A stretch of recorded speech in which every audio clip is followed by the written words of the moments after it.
Salam sejahtera bagi kita semua. Perkenalkan, nama saya Matthew Jovanza Silvano Lewas selaku juru bicara kelompok 4. Pada kesempatan kali ini kami akan membahas putusan Mahkamah Konstitusi nomor 62/PUU-22/2024 terkait penghapusan presidential threshold dalam pasal 222 Undang-Undang nomor 7 tahun 2017 tentang pemilihan umum. Terima kasih Anda masih bersama kami di CNN Indonesia Newsroom. Mahkamah Konstitusi baru saja memutuskan bahwa syarat ambang batas pencalonan presiden atau presidential threshold 20% yang diatur dalam pasal 222 Undang-Undang nomor 7 tahun 2017 tentang pemilu inkonstitusional. Mahkamah Konstitusi dalam putusannya menyatakan bahwa ketentuan presidential threshold tidak sejalan dengan Undang-Undang Dasar Negara Republik Indonesia tahun 1945 dan tidak lagi mempunyai kekuatan hukum mengikat. Ada beberapa alasan utama yang menjadi pertimbangan Mahkamah Konstitusi. Pertama, aturan presidential threshold dianggap membatasi hak partai politik, terutama partai politik kecil dan partai politik baru, untuk mengajukan calon presiden dan wakil presiden. Akibatnya, kesempatan politik menjadi tidak seimbang karena hanya partai tertentu yang memiliki akses lebih besar dalam pencalonan. Kedua, penggunaan hasil pemilu sebelumnya sebagai syarat pencalonan dinilai tidak sejalan dengan prinsip pemilu serentak dan berkala, sebagaimana diatur dalam pasal 22E UUD 1945.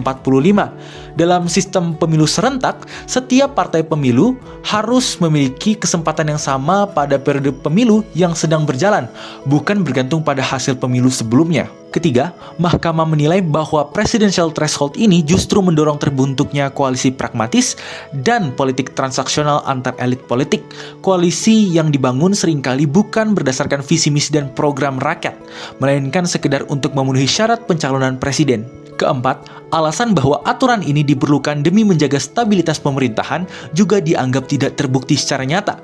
Menurut Mahkamah Konstitusi, stabilitas politik tidak boleh dijadikan alasan untuk membatasi hak konstitusional warga negara dan partai politik dalam proses demokrasi. Karena itu, Mahkamah menegaskan bahwa demokrasi harus memberikan kesempatan yang adil bagi seluruh partai politik serta memperluas pilihan rakyat dalam menentukan pemimpin bangsa.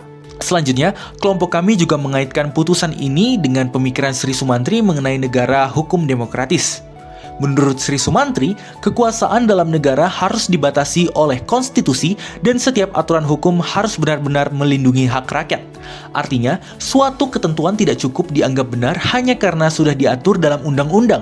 Ketentuan tersebut juga harus diuji apakah sesuai dengan prinsip demokrasi dan menjamin hak politik masyarakat secara adil. Pandangan ini terlihat jelas dalam putusan Mahkamah Konstitusi. Mahkamah menilai bahwa pasal 222 Undang-Undang Pemilu justru membatasi akses politik secara tidak proporsional dan mengurangi kesempatan rakyat untuk mendapatkan pilihan calon pemimpin yang lebih beragam. Oleh karena itu, Mahkamah menegaskan bahwa alasan seperti efisiensi pemerintahan atau stabilitas politik tidak dapat dijadikan pembenaran apabila akhirnya mengurangi hak konstitusional masyarakat. Menurut kelompok kami, penghapusan presidential threshold dapat membuka ruang demokrasi yang lebih luas dan memberikan kesempatan yang lebih adil bagi seluruh partai politik untuk mengajukan calon presiden. Dengan demikian, masyarakat juga memiliki lebih banyak alternatif pilihan pemimpin dalam pemilu. Namun demikian, penghapusan aturan ini tetap harus diiringi dengan penguatan sistem kepartaian dan pendidikan politik kepada masyarakat. Hal tersebut penting agar persaingan politik tetap sehat, teratur, dan berorientasi pada kualitas gagasan serta program kerja. Kelompok kami juga berpendapat bahwa stabilitas pemerintahan harus dibangun melalui koalisi yang didasarkan pada kesamaan program, visi kebangsaan, dan akuntabilitas politik, bukan dengan membatasi pencalonan sejak awal. Saya Matthew Jovanza Silvano Lewas selaku juru bicara kelompok 4 mengucapkan terima kasih sebesar-besarnya atas perhatian yang diberikan.